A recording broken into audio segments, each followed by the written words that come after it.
going on, good people?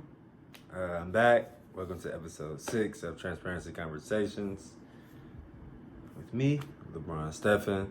But you can call me B. Ron, Bron, Big Bron, LBZ, LB. I got several nicknames. So for this episode, I wanted to transparently converse about my Iowa experience, the Iowa way, if you will. So, for all my listeners, all my viewers, you guys know what's been going on at the University of Iowa. A couple weeks ago, a gentleman by the name of James Daniels, who's an Ohio guy, went to Warren Harding, did 3 years and out at the University of Iowa, which was actually the first black athlete to ever do that. He tweeted that there were several racial disparities for black athletes at the university. Black football players have been treated wrongly for far too long. This ignited an outcry from over 50 former and current black athletes that told detailed stories about their experience. Some had bad experience with the head coach, Coach Kirk Ferentz. Some had bad experiences with the strength and conditioning coach, Chris Doyle, who, by the way, those two have been together at Iowa football for the last 21 years, since 1999. And Kirk Ferentz's son, who's the offensive coordinator, Brian Ferentz. There were several different allegations of racism and weird things being said during workouts, during practices, after workouts, at training table, things like that, in meetings. And so I actually ended up getting in on a few Zoom calls with some current NFL players that went to the University of Iowa and some former. You got Mike Daniels, who played 8 years for the Pack, or 7 years for the Packers, 1 for the Lions. He's a free agent, but I'm sure he'll get signed soon. James Daniels right now is a current center for the Chicago Bears. Christian Kirksey is with the Green Bay Packers right now, and I think 6 or 7 years with the Browns before that. Sean Prater played, I think, 4 years in the league, two with the Bengals, 2 with the Eagles, and then finished out in Arizona. He's actually still in Phoenix, Arizona, working with Arizona State right now, right? So to get on those calls and just to hear those guys' stories, we were all teammates, so we all kind of know different things that happen as it pertains to Kirk or Chris Doyle. We're a bit older, so we hadn't experienced Brian Ferentz. James experienced Brian Ferentz. I had some other guys that kind of told me some stories about him that weren't very great. Some guys felt like he was a true cancer, but that's neither here nor there. But it was cool to hear different people's opinions about their experience, and then kind of compare it to what mine was. That makes sense. And something big that came out all in the ESPN articles. A few of my former teammates, Terrence Pryor, played linebacker, walk-on. Deontay Morrow, who was a Cleveland guy, went to St. Edwards, actually came to Iowa and didn't redshirt, played his freshman year, but ultimately ended up transferring to the University of Toledo after having a bad run-in with Chris Doyle, saying that he was sending him back to the ghetto, and Deontay essentially taking up for himself, like, nah, you're not gonna talk to me like that, and got suspended. Had a meeting with Kirk, and Kirk basically told him he had to apologize to Chris Doyle. He was out of line. So just kind of rehashing or reliving those experiences, because it's been so many years. It was very tough to do at times, but just eye-opening to see, really, when you really sit there and have hours on hours of conversation about and comparing how black players were treated as opposed to white players, whether they were struggling and made bad decisions, or whether they was like the model citizen, right? When you still compare them, there's definitely a difference, right? And so, ironically for me, I never had any wild, crazy run-ins with Chris Doyle. I thought that he was valuable to me. I came in a 220-pound defensive end / linebacker. I was a tweener. And so I knew I had to gain weight to play in the Big Ten. And so I worked my butt off. I worked my butt off for 4.5 years to attain that. And Chris Doyle was very essential in helping me. He explained, just the food chain coming from the inner city. I honestly didn't know anything about it. So understanding what foods to eat to gain weight the right way and just get stronger. He definitely played a big part in that. However, Deontay Morrow did remind me of a comment that he said before we did a workout. I think this was probably like 2008. Me and one of my former roommates and teammates, Bruce Davis, we're both from Cleveland. We played at Glenville High School in Cleveland, Ohio, and we went to the University of Iowa in the same year, 2007. We were roommates in 2008, our second year on campus, before me and him got our own place. But we were just rolling out on the foam rollers, kind of starting to warm up, and Chris Doyle came to us and said, "Hey, I heard Ginn, opened up a new school." Ginn is Coach Ted Ginn, a very popular a head football coach in the Cleveland area that has put hundreds and hundreds of kids in Division I schools on football scholarships. And in like 2007, I think 2008. After Ted Ginn Jr. got drafted by the Miami Dolphins in the first round and touched the bag, Coach Ginn was able to, open up Ginn Academy. And Chris Doyle walks up to us and says, "Hey, I heard Ginn open up a new school. What are the requirements to get in? Like, no priors." All right. And so we, just laughed it off. He laughed it off. Everybody around it was laughed it off. Like, it was funny.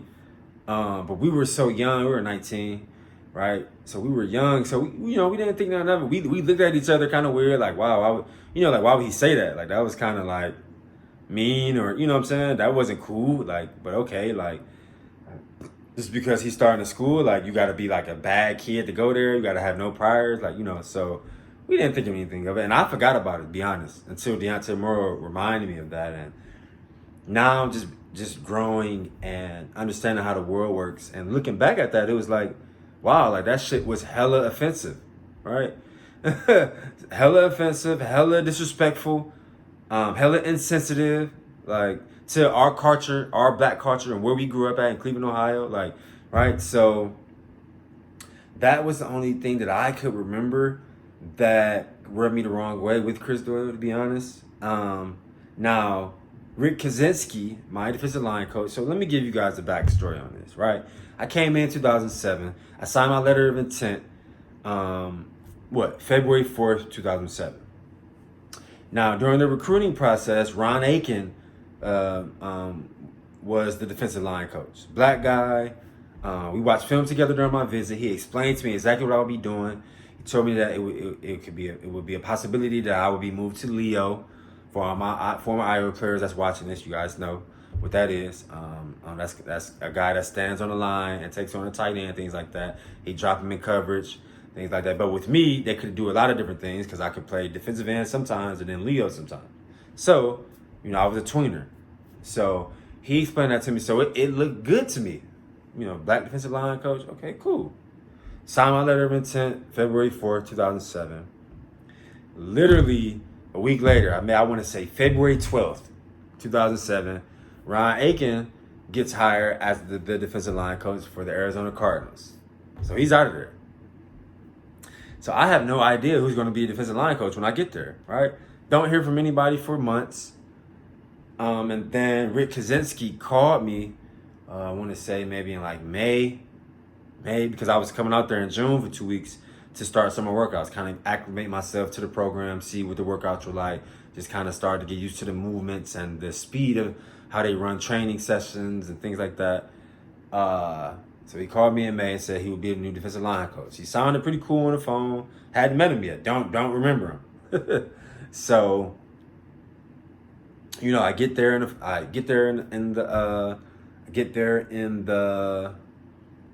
June, you know, for 2 weeks, summer workouts, and you know, we weren't allowed to work out at skills and drills with the other guys. We were only able to lift and do conditioning with the guys. They kept the freshmen separate. So we did a bunch of skills and drills with the freshmen. I felt like I did very well. Understood that I was going to have to gain weight. You know, it wasn't big enough. So, you know, I went back to Cleveland for the rest of the summer. I come back in August for, you know, fall training camp. And, you know, boy, did I not know what I was getting myself into. I mean, this guy, you know, just yells at you, calls you all kinds of like rude names, motherfucker this, motherfucker that, you stupid motherfucker. I mean, get the fuck out. Get the fuck out. I mean, just screaming and yelling at the top of his lungs, and that's just a few names. I mean, I would be on here till tomorrow talking about all the different instances that I saw him disrespecting people. And so, you know, me being from Cleveland and where I'm from, first, like, I took offense to it. Like, man, like, you know, I didn't know how to respond or how to take it. I'm just like, wow, do this dude got a problem? Do you want to take it outside? Like, because I wasn't used to anyone talking to me like that, a coach, and especially a white coach. So, you know, I mean, that transition in 2007 from high school to college, I mean, that was extremely tough on me because it was literally verbal abuse in a controlled environment. Like, the controlled environment being the facility, the football facility where we practiced at, where we trained at. Verbal abuse in a controlled environment because he knew we wouldn't pop off on him because, you know, we're eventually trying to play, and he controls that. So that was a very hard transition for me. You know, I can remember, you know, everyone likes to talk about our 2009 defensive line. We were ranked as the #1 defensive line in the country. We had Broderick Benz, Christian Ballard, Carl Klug, Adrian Claiborne. Me and Mike Daniels started on the goal line. We were literally the only two reserves that ever got any playing time that year. For whatever reason, we didn't rotate. All the other defensive lines in the country rotated, played 6, 7, 8 guys, kept guys fresh. But they would leave the starters in there to die, basically, before they put me and Mike Daniels in. We used to practice very well. Never erred that much in practice or in games. Always graded out pretty good if we played, right? So, but I say all that to say, you know, guys aren't going to speak out. Like Broderick Benz, he works for the university now. I think he's the director of player development, you know, for the Iowa football program. So he may not speak about it, so I'll speak for him. I've seen him get called motherfuckers and motherfuck this, motherfuck that. Get the fuck out, like called different names, like just totally disrespect. Carl Klug, like one of the best teammates I ever had, one of the best people you would ever meet, white guy, Minnesota, 7-man football, 8-man football, one of the best humans you will ever meet in your life. I promise you. Call all type of names. I mean, treated like shit his first 2 years, 2006, 2007, and 2008. He started getting a little playing time in 2008. And then became a full-time starter in 2009, which we ended up being, you know, very good in 2009. And if anyone wants to talk to him or reach out to him because he's not on social media like that, he would tell me and Carl Klug have had several talks in the film room, in the locker room about how we're being treated. It was hard to deal with, I promise you. Like with Rick Kaczynski, it wasn't just a black and white thing. Everyone was treated like shit. But the black people, I don't know, certain people he really didn't like. And so we all know, Adrian Claiborne was an All-American, you know, Orange Bowl MVP 2009, All Big Ten 2009, 2010, first round pick, 10-year vet. He's still playing. He signed with my hometown team, the Cleveland Browns. Me and him always had a pretty good relationship. I was his backup for 3 years. We competed in everything. I knew that, you know, he was a hell of a player. He was going to be a first round pick, but I never gave in. I never, you know, I always fought and clawed and scratched for any opportunity. But I can remember in 2007, his second year on campus, redshirt freshman. I was redshirting because I was on the sideline. We were playing Michigan State at a home games. That's why I was there. That's how I remember, because I was redshirted, so I never traveled. I only was at home games. But I think Adrian made some type of mistake or something. You know, he made a mistake or something. And when he came off, I mean, Rick Kaczynski like ripped him a new one. I mean, talked to him like he wasn't nothing. I mean, called him all the different names, motherfuckers that you can think in a book. And I remember seeing Adrian on the bench, like tearing up, like he was basically damn near crying, like tearing up, like having like a kind of a tantrum, like, man, I can't believe this. Like, I don't know how much of this more I could take, basically. Because I remember me and Mike Daniels looking at each other like, wow, like, this shit is real. Like, this is during a game. Like, this is going on. And I noticed that, you know, Adrian hasn't said anything about all the allegations that come out, you know, and I just remember Adrian and Chris Doyle getting into it several times. Getting into several verbal altercations several times during his career there. And I think that he's such a household name, you know, he probably won't ever talk about it, right? And that's why I'm talking about it, because I was there. I don't have anything to lose or to gain or lose talking about this, but I was there in those meeting rooms, in those games, on those sidelines, in those locker rooms. Like, I remember, right? And so, you know, in my opinion, it's very unfortunate that Chris Doyle had to separate from the Iowa program, and they, you know, paid him what they paid him. I think $1.1 million, 15 months of benefits. But it's just, it had been a lot of instances that Chris Doyle got into it with a lot of different players. Now, that wasn't my experience. I didn't get into it. Rick Kaczynski ruined my Iowa experience more than anyone else, right? But again, it still goes back to the head guy. So that's what people are asking. So Kirk Ferentz, you didn't know that Chris Doyle said all these racial remarks to all these different players? Like, you know, like, and in my instance, you didn't know that Rick Kaczynski was disrespecting all his defensive line, all his players? You can literally talk to any defensive lineman from 2007, 2011, ask them about Rick Kaczynski. and I promise you, and I know what they'll say. They'll say, very rude, asshole, very disrespectful, call you all different kinds of names. You can't just take advantage of being in control and take advantage of being in a controlled environment. Because, you know, like we all know, he would never talk to us like that on the street, right? He will only talk to us like that in this controlled environment. He knows that he holds the key. He holds the key to us getting on the field and making our dreams come true as far as, you know, NFL opportunities and things like that. And so I just wanted to come on here and give my 2 cents on my experience, right? But there were always, I knew from the gate that there were racial disparities when I first got there.